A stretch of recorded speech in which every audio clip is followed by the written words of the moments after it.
Hello, beautiful soul family. Hope you guys are well.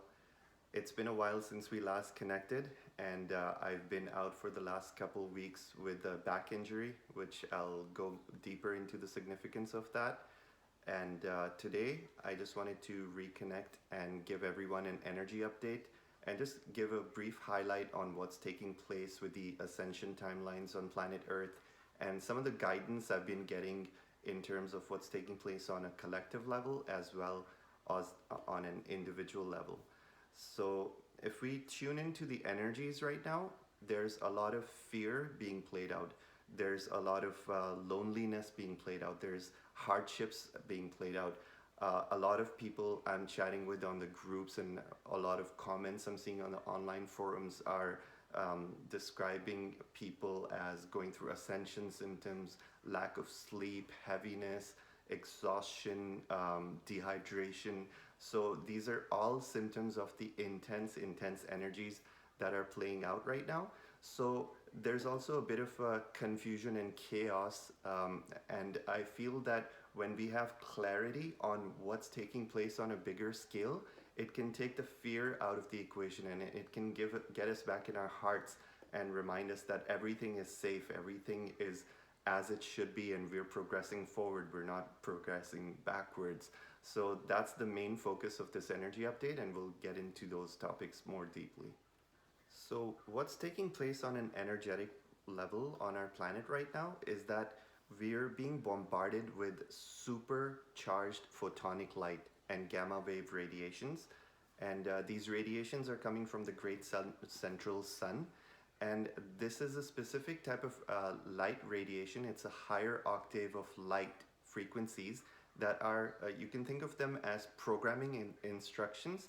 But these rays of light that are being sent to us through the great central sun and through our own solar sun are interacting with our DNA within the codes of our body. And these are causing our DNA to be activated. These are causing all the hidden traumas within our physical vessels to be extracted out and have to be dealt with. And this can be very overwhelming because when we're supercharged with this megalithic electric energy and we're being bombarded with it almost on a daily basis right now, there's very few periods of rest, and at least since the beginning of this year, what takes place is that we feel ungrounded, and we need to then anchor this energy into our physical vessel, because just processing light can throw our cells and our DNA into a state of growth, but it does not translate into a physical change or reflection in our life. So the physical change is as important as processing these light codes. So the way it plays out is that when we are going through ascension energies and we're feeling the symptoms and we're finding that the energy is very intense, we need to then give our bodies the rest that our bodies need, the food and all of the nutrition that our bodies crave. Because what's taking place on a cellular level is that our bodies are processing intense amount of energy to upgrade our physical vessel from a carbon-based vessel into a crystalline-based vessel. So that's what's taking place on an energetic level. What that really means is that we're becoming higher vibration, we're becoming lighter, we're becoming more crystalline.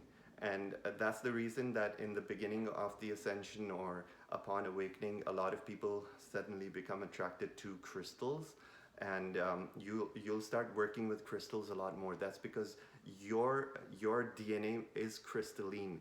It's only that in our previous third dimensional state, when we were not fully awakened yet, we're very dense in that state, and that's because out of our 12 strands of DNA, only 2 strands of DNA were active, and the other strands of DNA had been deactivated.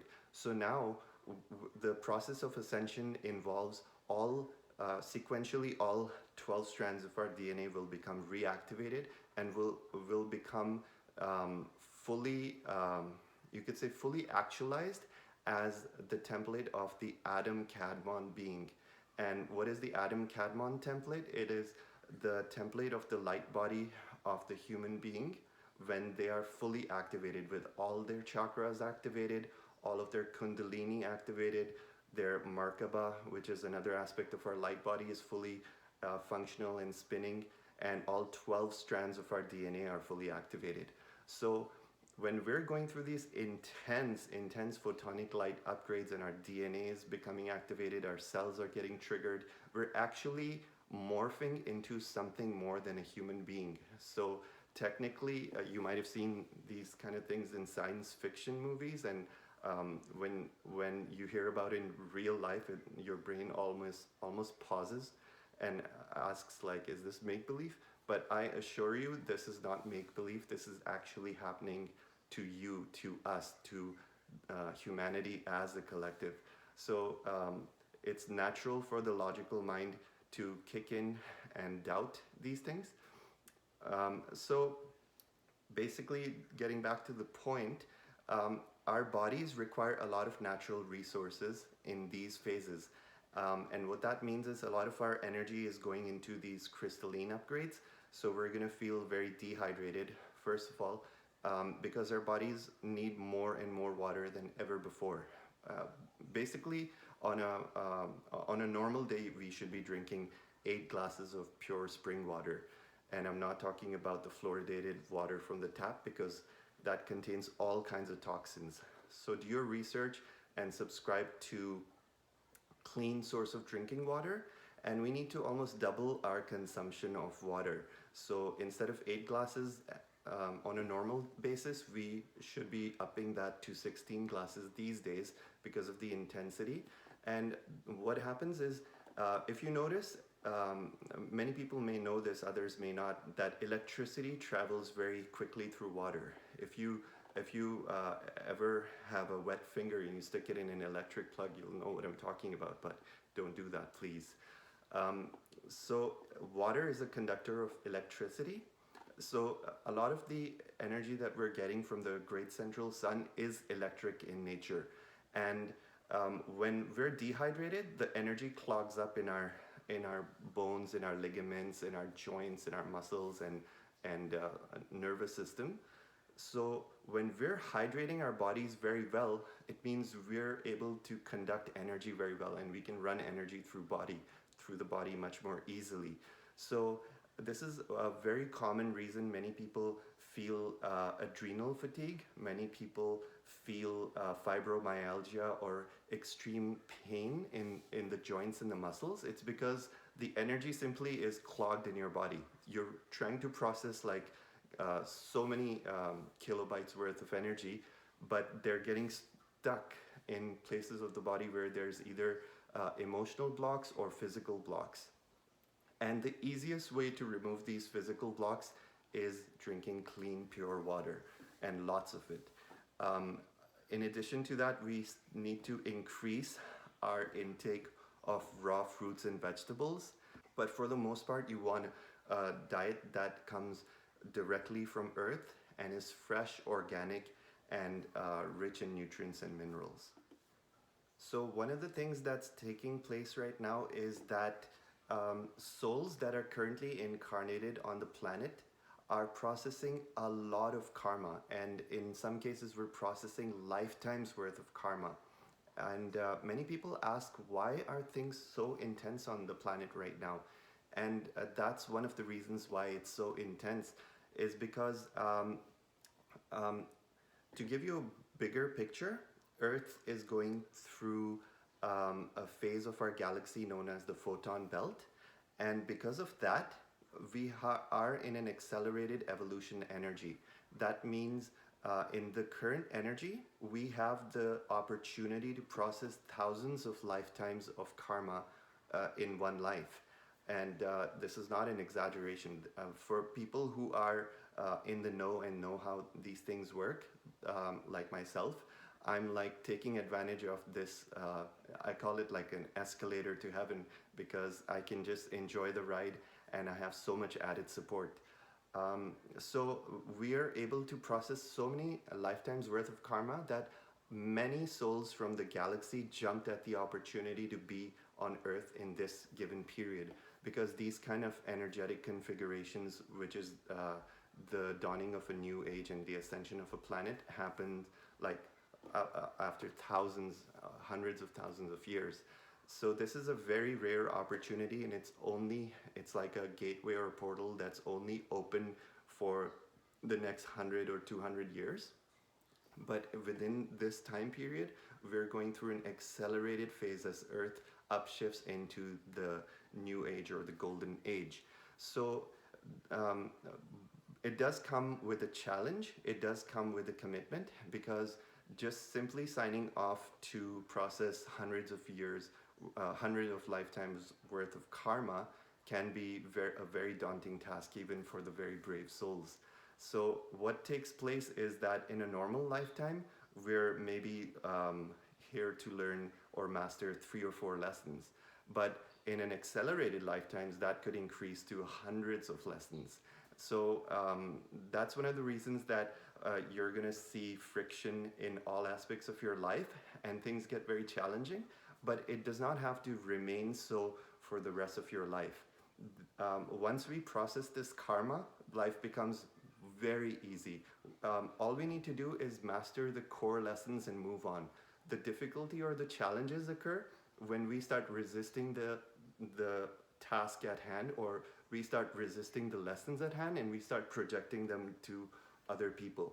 So for example, if you're a person who takes responsibility for your actions, you like to identify your weak spots and your blind spots, and you're open to receiving positive reinforcement or feedback from others, you're going to fly through this ascension, because that's a soft demeanor is all that's needed.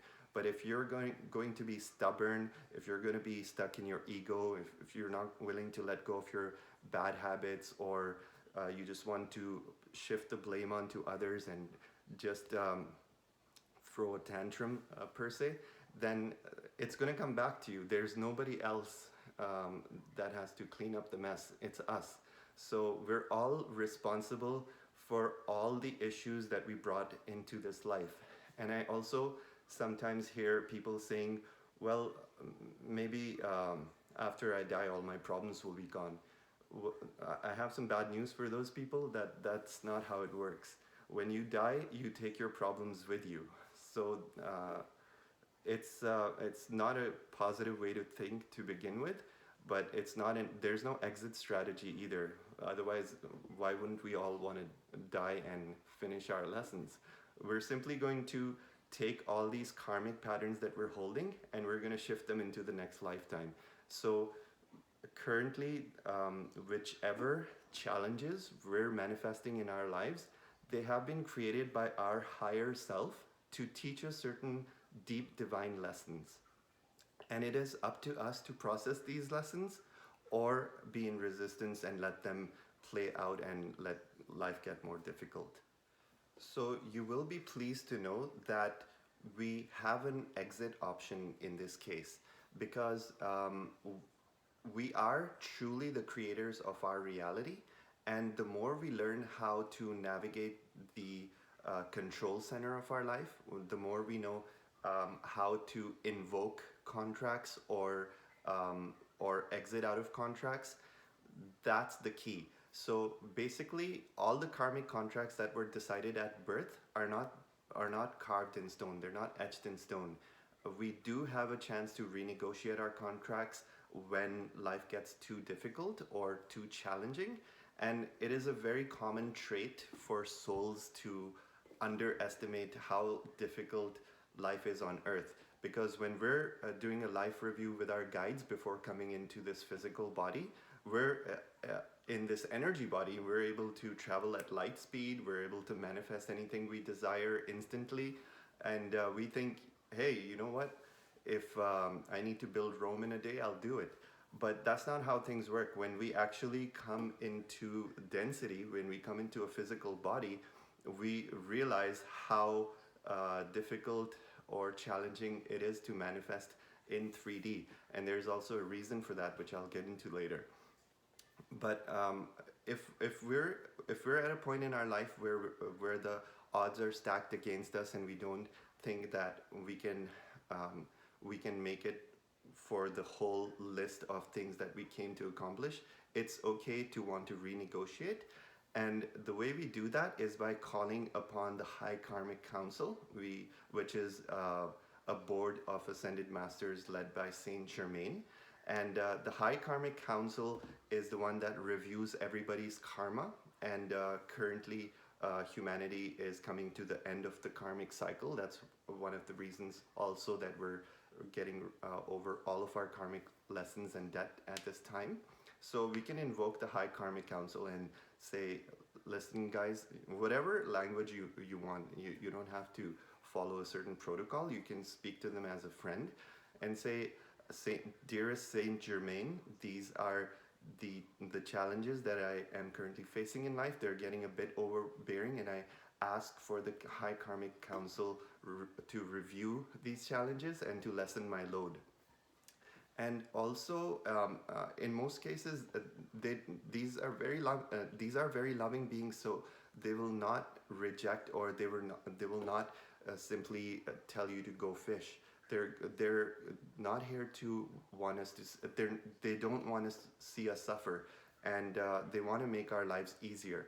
So you will notice that in one way or another, energetically, either you'll be given enhanced support, or something will shift in your life and things will get easier. So you have to ask with sincerity of heart. Another thing that's taking place on our planet right now is that a lot of walk-ins and volunteers are arriving. So a lot of the new souls that are being born on planet Earth are from very high ascended planets, and they are here to really dig deep into the negative energies and process them for us. And these are advanced souls that are able to navigate things in a manner that human beings may find extremely challenging, because we haven't developed the wetware yet that we need to navigate through this reality. So there are these advanced souls that are taking a lot of our karma and lifting, doing a lot of the heavy lifting for us.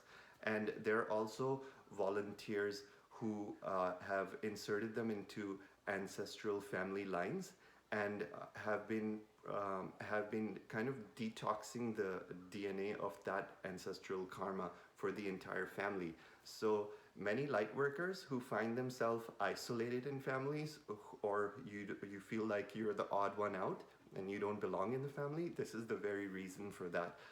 It's because light workers have been placed in family bloodlines to process that family's DNA, but you may not even look like your family. You may not even share most of their traits or their DNA. So that's a very good example to identify yourself if that's the case for you. So family karma is something that also came up for me recently, and that's one of the reasons that I manifested this pulling my back basically 2 weeks ago. So what happened is that I was on a very high timeline. I was ascending very quickly all month of January, when myself and Eldora were in Thailand and visiting Bali. And Bali itself is a very high portal energy. It's like a portal of divine feminine energy. And we were eating healthy. We were eating salads and detoxing and eating a lot of raw fruits and vegetables. And as soon as we came to Toronto, the density hit us. And what takes place for me in Toronto is that my parents are also living in Toronto. And I've had to pull away from my parents a lot, because as I'm going down my healing journey, a lot of my childhood wounds and traumas are coming up. And because of that, I've expressed to my parents that I need some distance for the time being. But I realized that as soon as I come to Toronto, I start viewing myself as the smaller or past version of myself, the one who was criticized, the one who was not good enough for my parents. And I automatically, in my subconscious mind, all these thought forms appear when I'm in Toronto, and I start becoming denser, feeling heavier and denser. And that manifested as back pain. Also, because I hold a lot of guilt for having to distance myself from my parents, and I haven't fully accepted that this is what I need for myself right now, and I haven't fully given myself permission to to be in this space of healing. And a lot of my subconscious thoughts are being projected towards them. Are they okay? Do they think I abandoned them and whatnot? So all of these conflicting energies are manifesting as pain. So I literally pulled my back so severely that for 1 week I couldn't even get up. I had to lie on the floor from day to night, and then I was sleeping 12 hours a day because of the extra pain, and I had to crawl all the way to the washroom whenever I needed to go. I couldn't even get someone's help to stand. So it was excruciating, and it brought a lot of things that I needed to see in my forefront.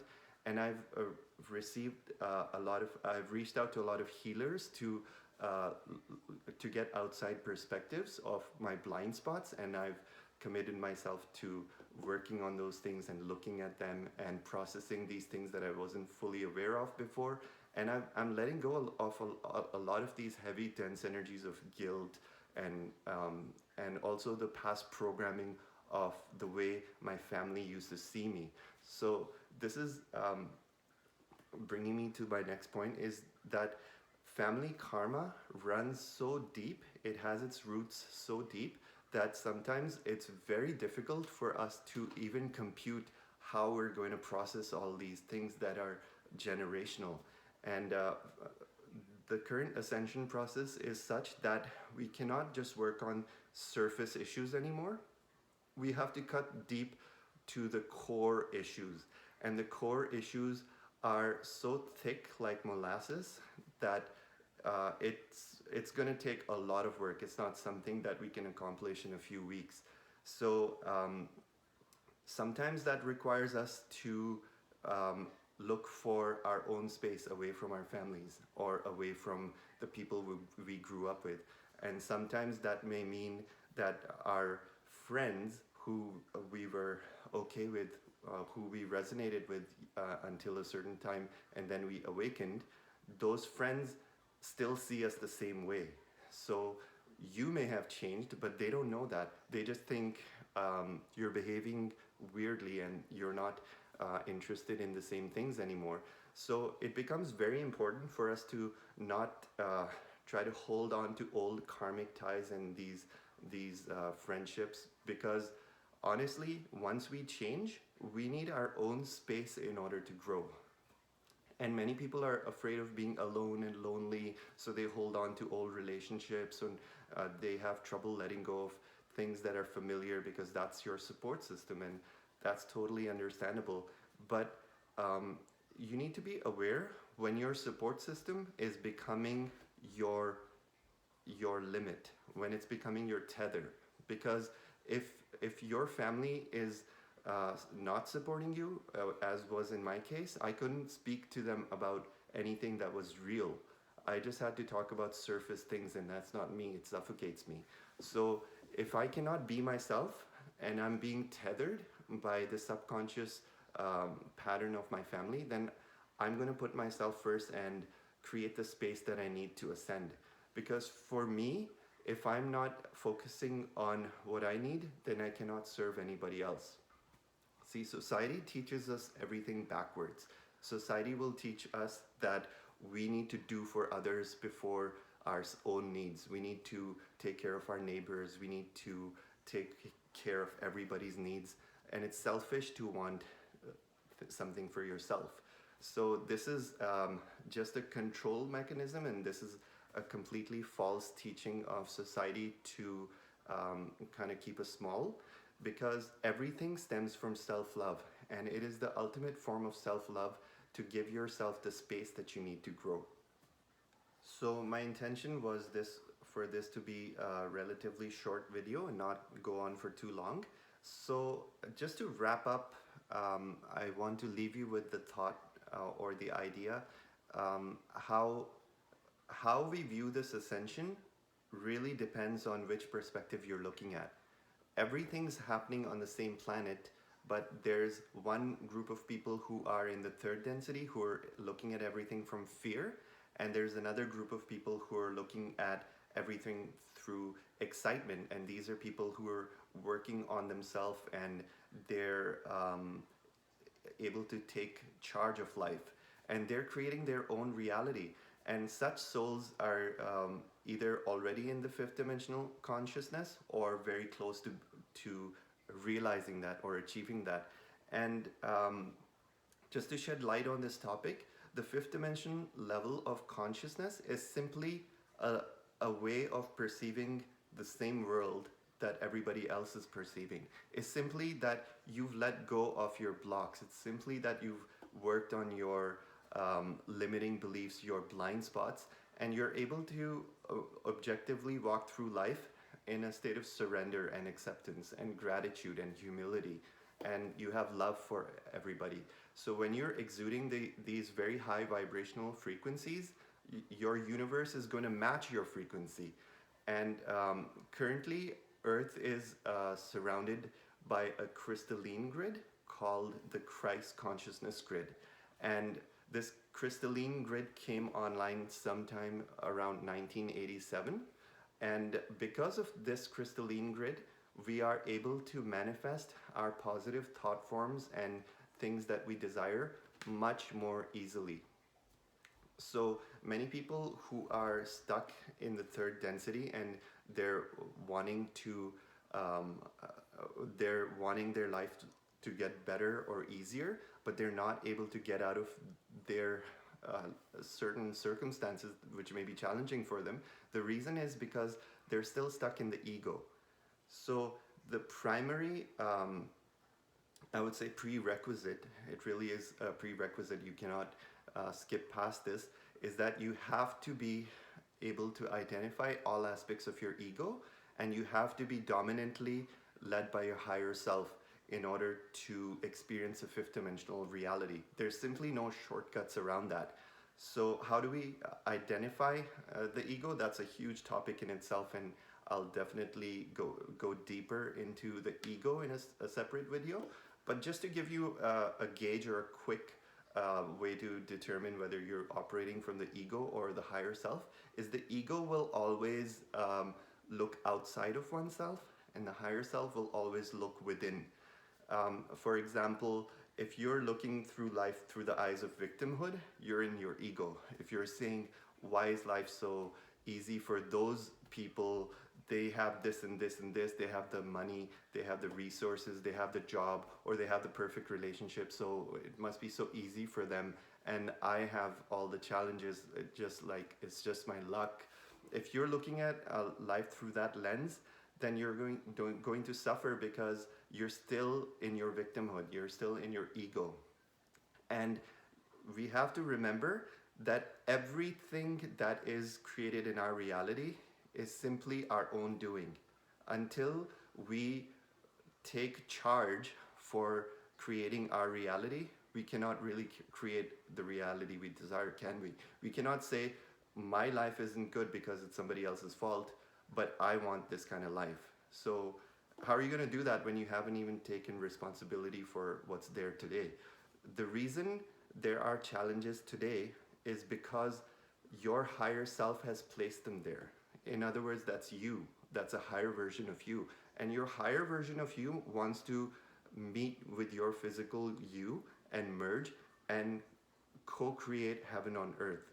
But they cannot do that because they can't get through to you right now. Because we're so in our head that we're not able to allow the higher guidance to come through. So we need to identify the aspects of our ego which are constantly shifting blame outwards, and start taking responsibility for everything, and looking at everything as just another step, just another lesson, just another learning opportunity. If we define everything as a learning opportunity rather than a challenge that I wish it would go away, you're going to really reverse the flow of abundance into your life. You're going to start attracting things that you want towards you. So I just wanted to leave you with that thought, and I wish everyone an amazing month of February. I'm gonna reconnect here in a few, whenever it seems aligned for me to make the next update. And I do have a lot of interesting things that I was not able to share today. So hopefully I'll be able to connect and regroup with everybody soon. And if you have not yet subscribed, please hit the subscribe button on YouTube. And if this message resonates, please do share with all your friends, with your families. And I love you from the bottom of my heart, and look forward to connecting with you soon.